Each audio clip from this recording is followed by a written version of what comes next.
And now, Move the Sticks with Daniel, Jeremiah, and Bucky Brooks. What's up, everybody? Welcome to Move the Sticks, presented by the Ford F-Series. DJ, Bucky here. Gonna get into a bunch of stuff today, Buck, but first of all, how you doing, man?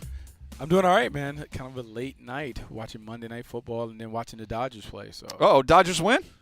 Yeah, come on. They took care of business. That's all right. They haven't got to the important games yet. Once they get to the NLCS, that's when they're all important. They're there. They're there. Last time they were in the World Series, 1988, I believe. I was 10. Yeah. They might take on the team that broke a pretty big streak next round, too.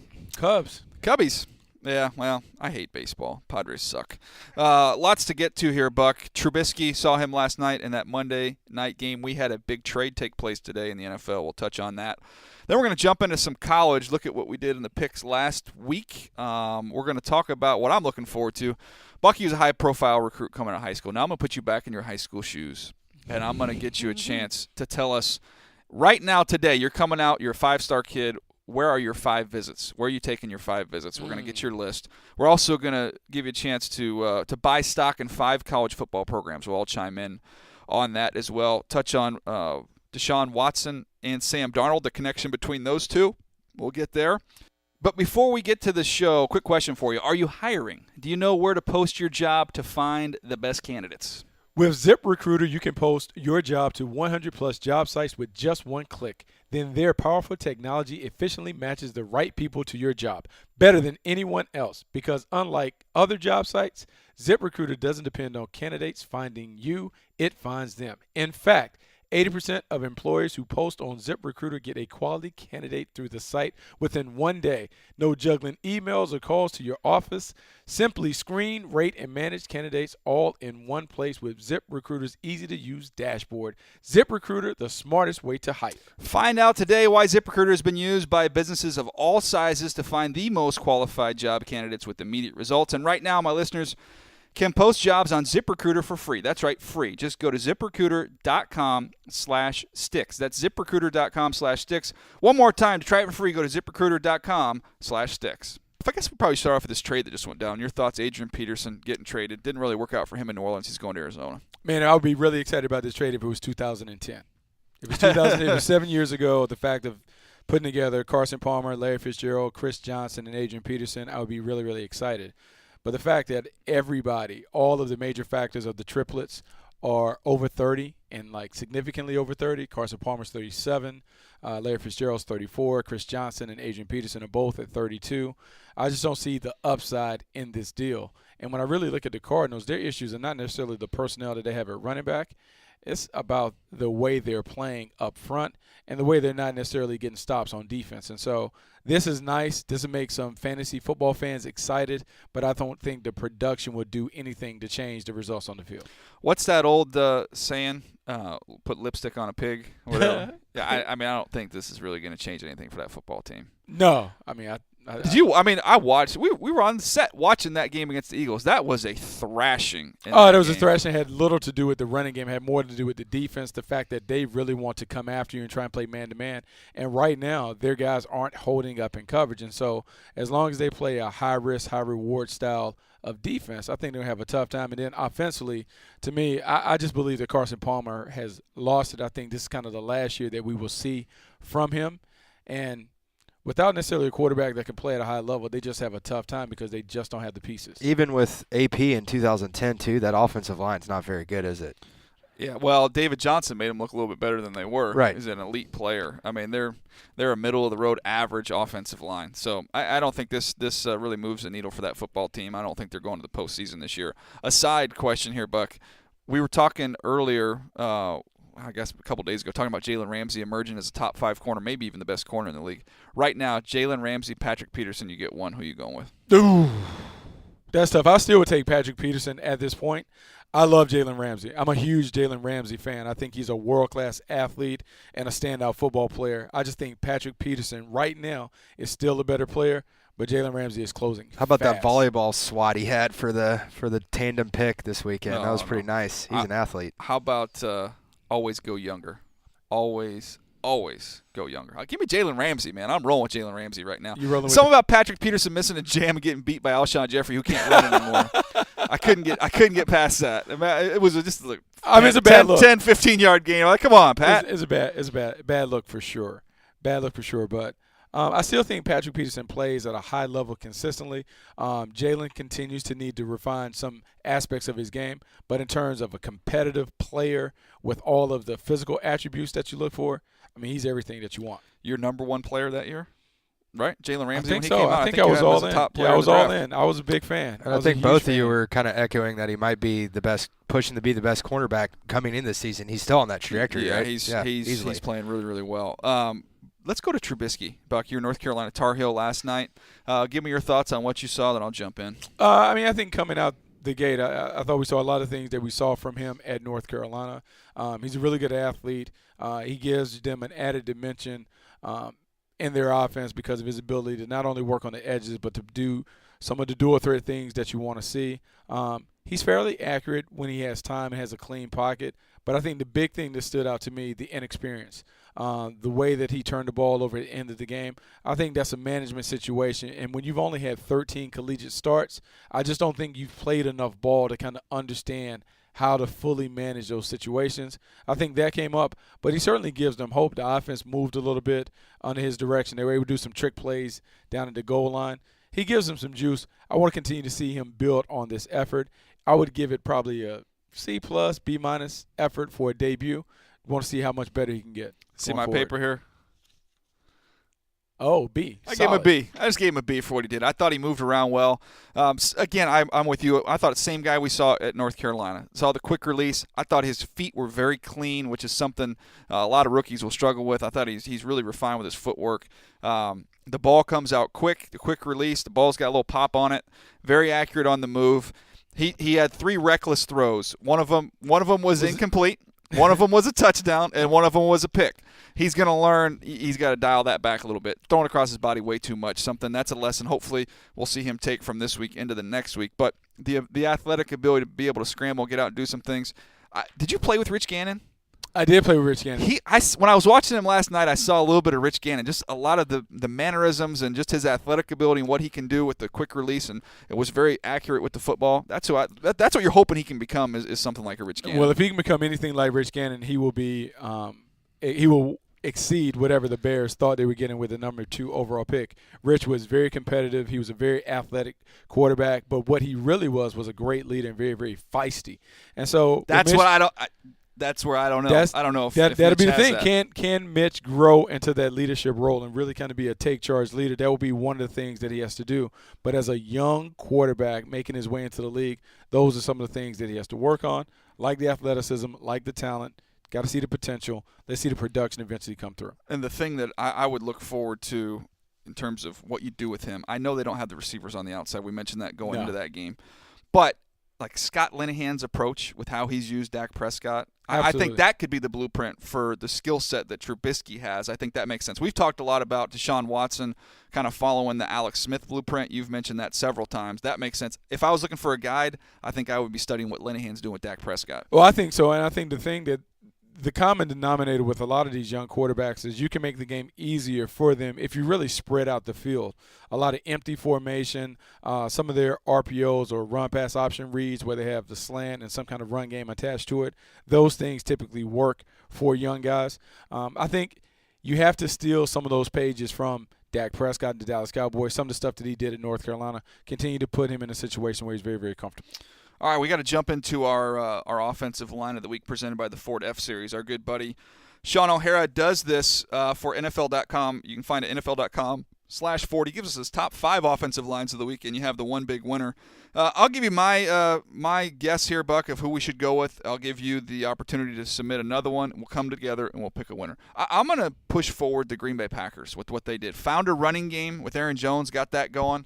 No Ty Montgomery in that ball game. They were still physical at the line of scrimmage and held up enough, especially on that last drive, for Aaron Rodgers to push him right down the field and get a win there. Is there any other offensive line outside Jacksonville the Packers? Jaguars. Oh, running it down the Steelers' throat? Running it right down their throat. I think you have to put the Jaguars up there because when you can call a game in the second half where you only have one pass attempt, one Is that what it was? One attempt? I mean, they ran. They just ran the ball. They only threw, what, 14 times? 14 the total. whole game? And so that's a middle school youth ball blueprint to be able to run the ball that much.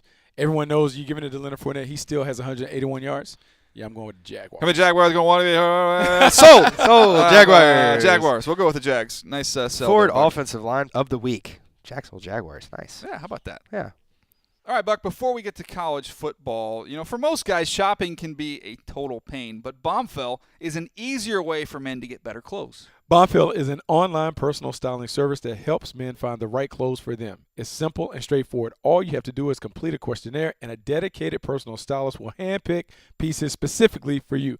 Then once you've viewed your selections, you'll have 48 hours to make any changes or even cancel altogether. You're in total control, and you only pay for the clothes you keep. Plus, you have the option of receiving clothes once, every 1, 2, or 3 months. Because Bombfell is on your side. They don't make money if you don't find something you want to keep. Trust me on this one. Bombfell is great. Best of all, we've negotiated with Bombfell to get our listeners a special offer of $25 off your first purchase when you go to bombfell.com/sticks. That's Bombfell, spelled BOMBFELL.com/sticks. Bombfell, open and close. All right, let's jump into some college here, Buck. We've got I don't want to spend too much time talking on last week's games and what we saw there. Oklahoma ends up going down the big upset at Iowa State.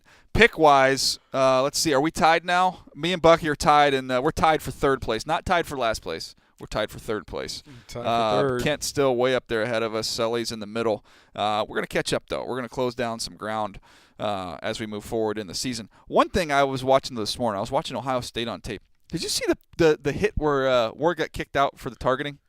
Coming up the corner. He had an unbelievable hit. He comes up into the flat and Denzel Ward, yes. Textbook tackle, Buck. And so I'm watching the tape. I didn't watch the game. I'm watching the tape of it, and I'm like, that's an amazing play. And I keep going, he's out this series. Okay, I'm like, hold up. Did they kick him out for that hit? They did. He got a targeting penalty. Well, it was brutal. Unbelievable. He's a good player, man. Very good player. Very good player. I mean, I like the way he plays on the edge. I think he has some nastiness to him. I like his athleticism, his cover skills. I've seen him play. He's given up a couple plays, but I think he's a guy that has all the tools that you typically look for at the position. How about the Jim Harbaugh pitchforks that are out right now? Man, it's so funny. It is so funny. Like, some people can't. Same record as Brady Hoke, right? That's what everybody's throwing out there. Like, night and day the way they play. Look, I know they lost a tough one to Michigan State, and I know he hasn't found a quarterback to necessarily usher in a new era of Michigan football. But regardless of who he has at quarterback, it's still going to be a run-heavy, dominant game plan. They're going to lean on the defense, and they're going to play a physical brand of football. When you look at the young guys that he has on the field right now, I don't think people really appreciate what he's doing. They lost everybody. 25 or so seniors last year, but yet they've come right back and been very, very competitive. He has a bunch of young dudes, freshmen and sophomores, that are on the field making plays. They are only going to get better. And so, Michigan fans, just be a little patient. It's coming. Just hold up. It's coming. Hey, A&M, I know they lost. It was an impressive loss, though. They were competitive with Alabama. Young quarterback ended up making some plays for that football team. Yeah. Much better than what we saw when he was in there against UCLA earlier in the year. So they've got a couple losses. They need to win some games for Kevin Sumlin's sake. But I thought that was a good sign for them. They're always going to have players at A&M. That's not going to be a problem. No, and he's done a good job of putting those things together. And they were very, very competitive against Alabama. They made Alabama work, kind of took them to the deep water a little bit, but Alabama kind of flexed their muscle and got in. The young quarterback made some mistakes because they had a chance. They were going in, and he had a bad turnover, bad interception that he can't have. But overall, I think A&M kind of put themselves in a nice position. They're going to win some games. They're going to have to play LSU and some of the other teams in the West. They're going to have to get some wins for Kevin Sumlin to get off the hot seat. But I thought it was a pretty good effort for them. All right, I can't wait any longer. This is my favorite part of this episode, what we've got coming up here. I'm even we're going to let Sully jump in on the back end. Sully, just wait. Get your list together. Oh, yeah. Get I your got my list list together. I'm not saying what position you're playing. Hashtag long snapper. We're going to put this together. Bucky, you're coming out of high school, 5-star recruit. Wow. You're limited to 5 visits, though. I need to know where you're going for your 5 visits and a good explanation for why you chose those 5. All right, my 5 visits now. I wasn't a 5-star recruit. I was a 3-star recruit. But let's just pretend I was really, really good in high school. 5-star. And I had everything. How many double-digit offers, Buck? No, man. You know, it's so different back then. Like, I committed. Like, Carolina offered, I committed. So, I don't know, maybe 7, 8. But, everybody in the ACC, they for knew the you were most going. part, Yeah, I was a done deal. All right. Let's go. So my 5, I mean, not in any order, but Yeah, no order. Just throw them out there. here we go. So we can go. The common denominator for me would be coaching and Okay. feeling like I could be developed and in a very competitive situation where I could win. Okay. So in order, Alabama, Ohio State, Washington, Miami, and then I still put North Carolina on the list. Yeah, too. Alabama and Ohio State, really it's about the head coaches, Nick Saban, Urban Meyer, obviously being on the scouting trail the way that we've been. We've seen the products that have come out of there. We had a chance to see those guys practice. You understand how you're going to be developed. And even if you don't get on the field right away, by your 3rd, 4th year, you're going to have all the tools, hopefully, to be a really, really productive player in college and maybe have an opportunity to go to the next level. In Washington, I can't tell you enough. I've had buddies who played under Chris Peterson when he was the OC or the wide receiver coach at Oregon, and then watching him at Boise State. It's something about him, and I kind of like what they have going there. And in Miami, I was a closet Miami fan. I grew up wanting to wear Michael Irvin's 47. Nice. I think back to what they've been able to do with all the wide receivers, talking to Reggie Wayne, and then looking at what Mark Richt has done at the U. I'll be excited about them. And then North Carolina, just because it's always The been hometown team. I mean, it's been lifelong love, and I want to have tickets to the basketball game. I mean, That's a good 5. that's where it started. What about you? What All about right, you? So I've got 2 of the same, and you articulated the reasons of why I would pick them. Ohio State and Alabama were 2 of the 5. Football factories with you. Maybe, hey, you're not getting on the field right away, but the competitiveness in practice, the NFL-style coaching, nobody's been better than Urban Meyer and Nick Saban getting guys ready for the next level. So those 2, I'm with you on that. Those would be 2 of my 5. The 3 different ones I have, one would be USC. You talked about North Carolina, the hometown school. Growing up in Southern California, USC was kind of that program. I can see that. Lots of guys in the NFL, beautiful campus, great education. Right. That would be on my list as well. The next 2, Stanford would be on there because I can see that. competitive football as a quarterback, you're going to be trained extremely well for the next level. Love David Shaw as a guy, so it'd be great to play for him. And it's just the most beautiful campus. I mean, when we go on these scouting visits, we've been to darn near every campus in the country. I challenge you to find me a more picturesque, beautiful setting than Palo Alto up there at Stanford. So Stanford would be one. My last one, maybe it's nostalgia, just I don't think I would have picked to attend this school, but I would go to Notre Dame on a visit. Just because I want to go on there and soak up all the history. I want to get the behind-the-scenes look at that program and everybody that's come through there. I want to be able to slap that sign. I took a recruiting trip to Akron, Bucky, and I'm just going to tell you, when you go into the Rubber Bowl and they have your jersey hanging up in the locker room. How about that? Was that exciting? There's some kind of special there. I'm guessing that Notre Dame may be a little bit cooler. They have your jersey in there in the locker room, and you go out and touch. Dating yourself a little bit. The Rubber Bowl. That's a dilapidated. I don't think they have the Rubber Bowl facility anymore. now. Yeah, the Rubber Bowl. Good year. A lot of tire money down there in Akron. So those would be my 5: SC, Ohio State, Stanford, Bama, and Notre Dame. Sully, who are your 5? Oregon facilities: Ohio State, Meyer, SC, Weather, Clemson, Dabo, Bama, NFL Factory. Clemson, Dabo. So you had Clemson in there. Yeah, That's a good one. Look, and facilities. Clemson's rolling right now. I can't argue with that one. They are rolling. They All right. are absolutely rolling. Let's transition now, Buck. We're going to buy some stock. And so the way we're looking at this, college teams right now, if they're, based off where the value is for them currently and where we see them going in the next, let's say, 5 to 10 years, and keep in mind you could go for some high-value stocks knowing, okay, they're going to hold their water, you're not going to lose any money. Or you could go for some penny stocks. They're way down right now, and you think you get them up a little bit. So I'm 5 stocks. Let's just go around the horn. We'll go 1-1-1. So who'd you buy first? Miami. Okay. Give me a quick explanation. Mark Richt, I like what they're doing. I like the way he's putting it together. Miami has always been a team that you were fascinated by the athleticism and what they potentially could be. I think they now have a coach who understands how to harness that talent and kind of develop it where they can max out their talent. So that's why I think Miami's program is on the rise. Okay, they're on my list, but they're not number one. Number one for me, I went Georgia. Somewhat based off that quarterback that we saw up at the opening in Justin Fields and what he can bring. They're going to be. I know they're going to be good for at least 3 years because that kid's going to start for 3 years for that football team. And Absolutely. I think all the talent inside that state, I'm buying all the stock I can in Georgia. Sully, who is number 1 on your list? The Dogs. Yeah, I agree Georgia? with you. Yeah, I mean, Kirby Smart's trying to pattern Bama 2.0 in Athens, Georgia. Okay, so many players there. Who you got them, next? I had them on my list, so I had them at number 4 on my list. Okay, who's number 2 for you? Number 2, Michigan. Oh, okay. Michigan, and the reason Michigan is still on You think the stock took a little hit last week, so you get took a a buy? little hit, buy low. But I'm all in on Jim Harbaugh. I like what he's done. He's a proven one. He's won everywhere. San Diego, Stanford, the San Francisco 49ers, and Michigan. I believe he understands how to figure it out. I know it's a grind working up under him, playing up under him, but the kids appear to respond.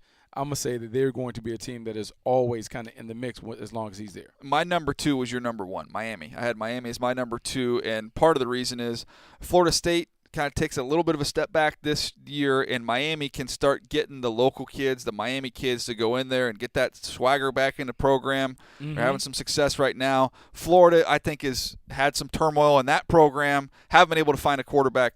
Miami, I think, is kind of sneakily set up to go on a nice little run here for the next few years. They're number 2 on my list I'm buying. Who you got, Sully? I got to go with Texas. Buy low right now. Tom Herman's going to have those guys rolling, and facilities, the talent, everything is there. They just needed the right centerpiece coach, and I think they might have found it. I like that. Who you got? Buck? Number 3. Purdue.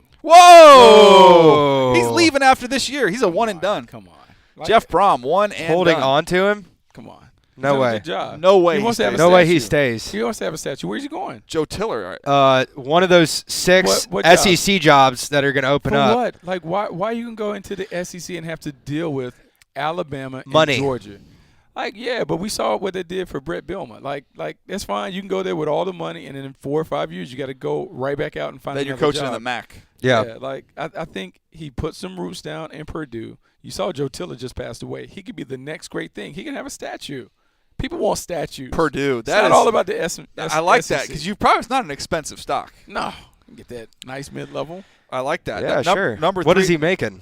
Because they better Well, counter with. look, Drew Brees kicking some money. On, We'll take Yeah, care of it. okay. Good. They had a bunch of pros come through A there. bunch of pass rushers through there. Ryan Kerrigan. Yeah. Phillips. Sean Phillips. Yeah. Nice there you player. go. Uh, Rosie Colvin. There have been a bunch of big guys come Not through a lot there. of edge rushers. Come on. Maybe Rod. Maybe Rod Woodson can kick some money Come in. on. That's some money Yeah. there. All right. All right. My 3 was you're up there for you, Texas. I put it Yep. number 3. I think they're positioned. Oklahoma. We'll see what happens this week. We'll get to our picks later in the week, but I think Texas has got a nice little shot here to make a run. So They they're might. They're number They 3 might. for me. Okay. What you got, Sully? Stanford. I like Stanford. I think that's another kind of buy low right now. They did get a nice win out on the road last week against Utah, but David Shaw's the man, and I think he's going to nail it eventually. They're going to. It's a steady Eddie. Steady Yeah, Eddie. steady stock. Eddie. Exactly. What you got, Buck? Well, see, 4 was Georgia, so I can go to my 5th one. We don't have to talk about Georgia. How about Cal? Oh. Cal. I like the coaching staff. I like the education. I think they're gonna bring it back a little bit. But look at that. Look at that What? side of the conference. Not good. They'll be That's all right. that's a murderer's row. Stanford. They'll be okay. UW. They're beginning to put it together. You got Taggart at Oregon. Yeah. Yep. I like Yet Taggart. TBD at Oregon State. Yeah. TV. You throw your hat in that ring? You want the Oregon State job? No, but How much? How much? How much? Corey Hall gets a chance to be the interim head coach. That's. Hey, you got our boy Ryan Dahl running the ball up there. Go step yeah, in and big run Ryan it Dahl. 40 times a game. We might need to pour a little out and listen to our Gary Anderson interview from Pac-12 Media Day. Seriously. Man. Whew. Serious That was question. quick. Serious. And whoa, what about him not taking his money though? Yeah, he resigned and passed up What? the money. Are you crazy? I don't understand that. $12 million? Is that what it was? 12 million? 12. Why would you do that? I have no You idea. wanna be It's out. free money. You just want to be Gonzo. That doesn't make any sense. How much? This is what I want to get to. All right, let's do the negotiation here, Buck. Oregon State calls. They call you. Ooh, wouldn't take much. $750. Oh, we got to go at least over $1 million because I got to live in Corvallis. I'm just saying, we're offering I you can't commute. $750. Oh, come come here on. and coach the team. No, we like. How many years I got got to get? How many years I got to give you? Well, we need a 5-year deal. You want 5? Yeah, I gotta have. Oh, 5. well, they're gonna lowball you. I'm gonna say 5. We're gonna start you off at 1.4. Or We're gonna go 1.4, 1.5, 1.6, 1.7. well, if you got 1.4, that means you probably got 1.6 over there waiting for me. 1.6. I go 1.6. What about my staff? Do I get coaching car? You don't care about your staff. I Don't lie don't to care me. about my staff. Don't lie to me. Come on, I gotta It make ain't sure gonna they work. have It doesn't matter who you get in your combinations. staff. You're gonna be out in 3 years anyways. No. Just take the money. Mike Riley wants to come back. Ooh, I bet he's begging to come back. Ooh. You know who? Let me give you a name. Can I give you a name for this job? It did not work out at Colorado. But Dan Hawkins is at UC Davis. He got back into coaching. He's doing well at UC Davis. I think you need a little something there. I didn't work at Colorado. I get it. But everywhere else he's been, he's won. But you know what the difference was? This is Big 12 football. No, the difference was he had Chris Peterson on his staff at Boise State, and people would tell you that he was doing stuff up under. Yeah. All right. I'm trying to think. So, like, who could get that job? Who wants that job? So, at Washington State. Butch Jones, take it. Oh, no. He's not gonna Yeah, you're begging I'm trying for to that. figure out. Yeah. The quarterback that played there when we were scouting, Jonathan Smith. Yeah. He's an OC somewhere. I think it's Derek Anderson. But I think he's the OC at Washington State. Yeah. We need to get. You know, we need to get Bruce back on. We do. Let's get Bruce Feldman on next We do. week. Absolutely. Let's get that done. Always good to have him on. So you've already exhausted your list. Then my last two on there, I had Ohio State because I think that whatever people get upset about Ohio State, they're still the class of that conference. That's not going to change anytime soon. And then I would put Washington on there just because of Peterson. I think he's steady Eddie. I know what he's bringing to the table every day. I really think that Washington will be a top 10 team yearly. I mean, I don't see any reason why they wouldn't be until he gets tired. Absolutely.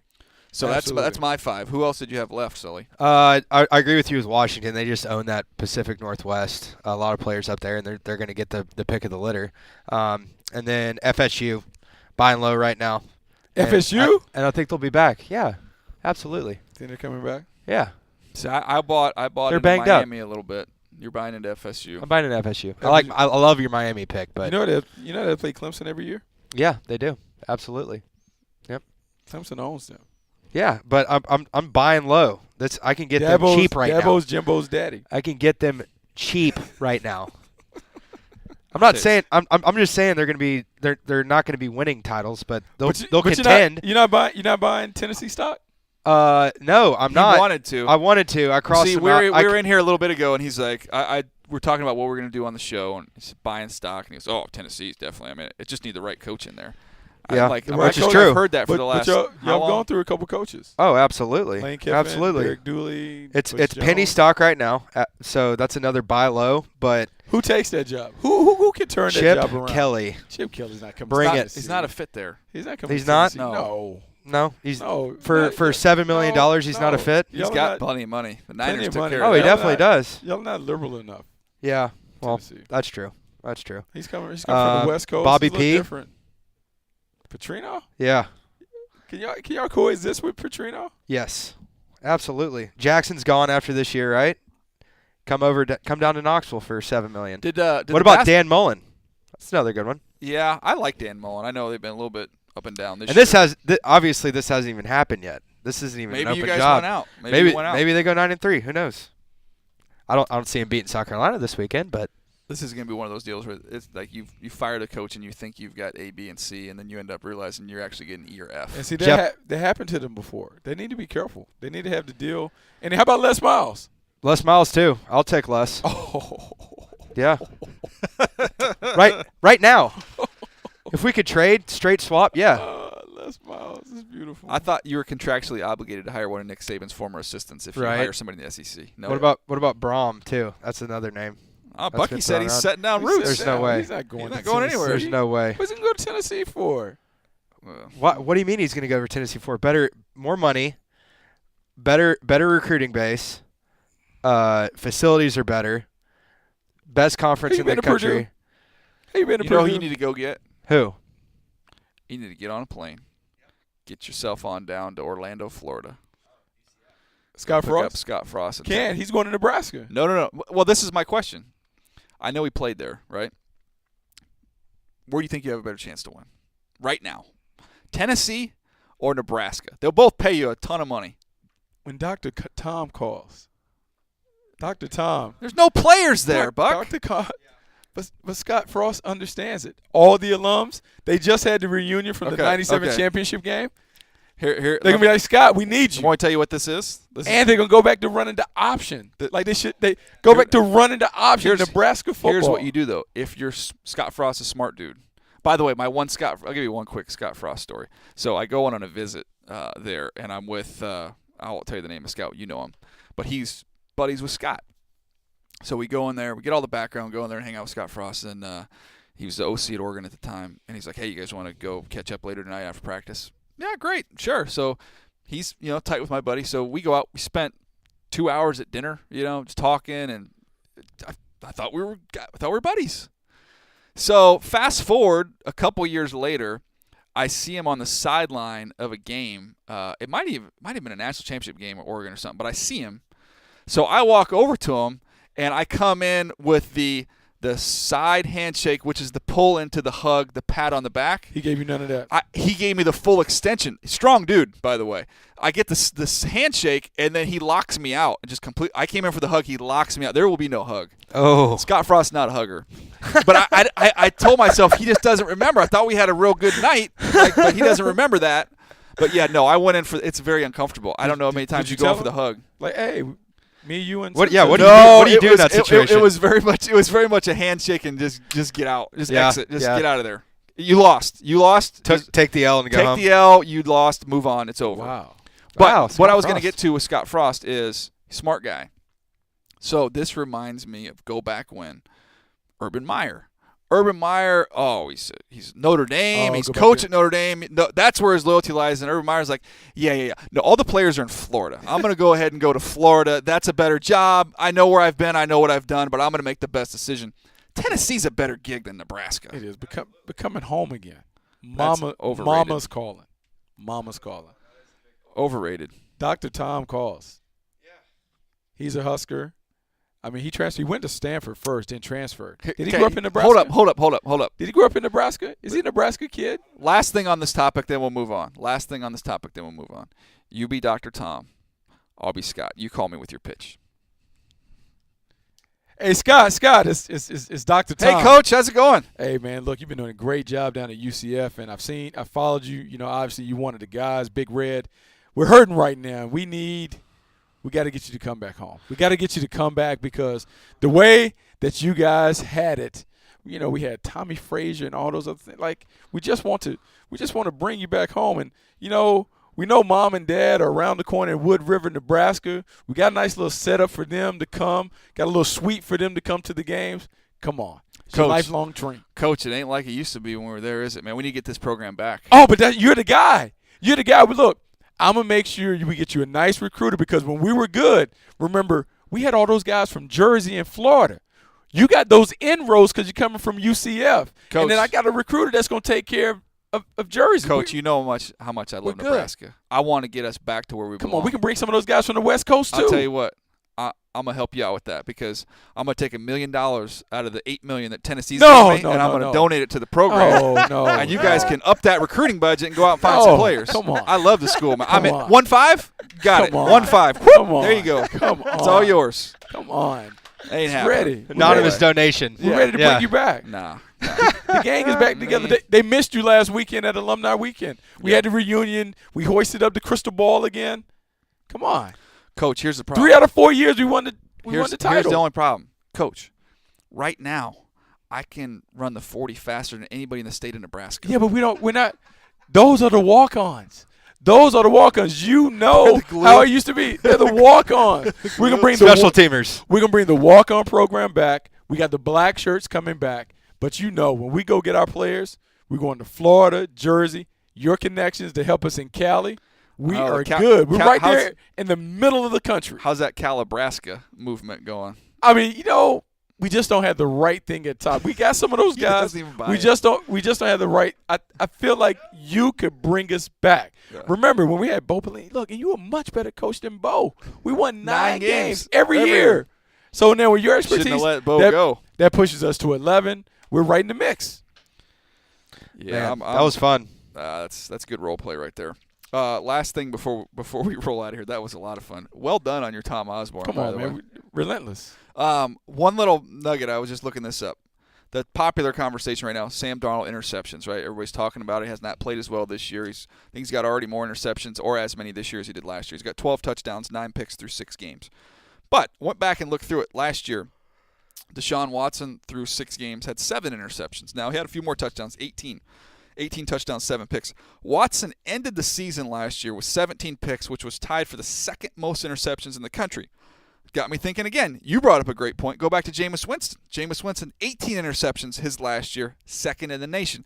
So Sam Darnold is tracking right along to be right where he wants to be. Right, both of those guys went off the board early. I think what you have to understand with Sam Darnold is always going to be a guy that maybe has some ball security issues in the pros because he's a gunslinger. And the same thing that makes him great can also be his Achilles heel. But we said the same thing about the other guys. When the game is on the line, I think with him, more so than any other quarterback in this class, let's just turn on the tape in the fourth quarter of each game and let's see how he plays in those moments. Because those are the critical moments. When we look at the league is what we saw Aaron Rodgers do. 1 minute left, no timeouts.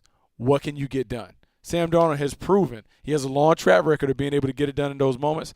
I'm more willing to buy into those moments than the other moments that may happen early in the game. I thought it was kind of interesting just going back and look at history. And we are, look, it's the society, right? Quick to build these guys up, and then we can't wait to pull them back down. How about this? Can we talk about this? Because Breer released his top 10 based on his polling. And in that top 10, I mean, like, I want to say. I love Breer. What did he say? Well, he had. Let's see what we had. I'm trying to pull up the tweet because he had a list. So he does. This is a composite though from him calling around to guys. Yeah, which I think is interesting. The number one prospect was Saquon Barkley. Yeah. Number 2 was Sam Darnold. Okay. It was the usual suspects that were within the list. You saw Derwin James. You saw Josh Rosen. Harold Landry was in the mix. Josh Allen. Still in there? In the top 10. Bucky, that's what I said, man. So what was interesting, he had a tweet where he said, look, I asked questions of these guys, and they were saying, like, hey, the guy hasn't played well. However, he's not playing with anything. And I sent a tweet, and I was like, look, I understand. It's hard for people to move off their summer grades. And he is the classic debate that you have in rooms. Are you going with the potential or the production? Because when you talked about it being intoxicating, watching him throw the ball on the hoof, he's tall, he's athletic, he has great arm talent, hasn't played to that level.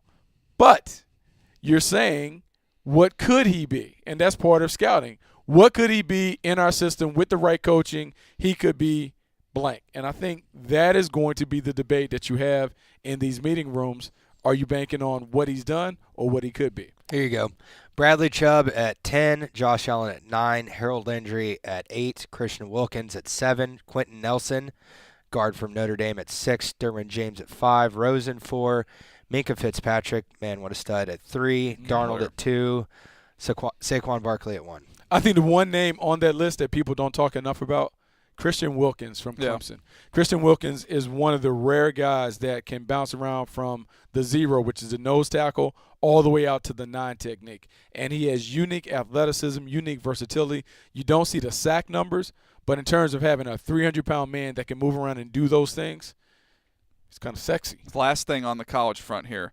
I was told I needed to watch 2 quarterbacks that I haven't looked at yet. Okay. Virginia and Duke. We must have been talking to the same guys. Have you? Ooh. So I've seen the kid. I've seen the kid from Duke. The kid from Duke is tall and athletic. I can't remember his last name, but I watched him play. I watched him play originally against North Carolina. He's tall. He's athletic. He can run around. He has a nice arm. We know that David Cutcliffe does a great job developing quarterbacks. We've seen a number of Daniel quarterbacks Jones go into the league. I think he's a redshirt soft. Is he redshirt soft? He's a redshirt soft. Yeah. Throws the ball around pretty good. And then at Virginia, I just got the phone call about the kid from Virginia. I have not studied him yet, but I know he's pretty efficient and effective. Done a pretty good job. That might be something I need to do for the notebook this week is pop on some tape on those 2 guys and give them a little peek there. Hey, that was a fun episode, Buck. How about that? Got it done. Bucky's Tom Osborne. We're bringing that back again. Yes. We're going to bring it. That's a hit. Come on. We're trying to win. The carousel just started at Oregon State. We talked about it, and I think it's going to keep on spinning this weekend. Yeah, we'll see what happens. Yeah, we'll see. Get you a win here, Sully. All right, that's going to do it for us today. This was a fun episode. A little college, a little NFL, a little bit of everything here on Move the Sticks, presented by the Ford F-Series. He's Bucky Brooks. I'm Daniel Jeremiah. Sully, nice job producing, and we'll see you all here next time. Thanks for downloading Move the Sticks with Daniel Jeremiah and Bucky Brooks. For more, go to nfl.com/podcasts.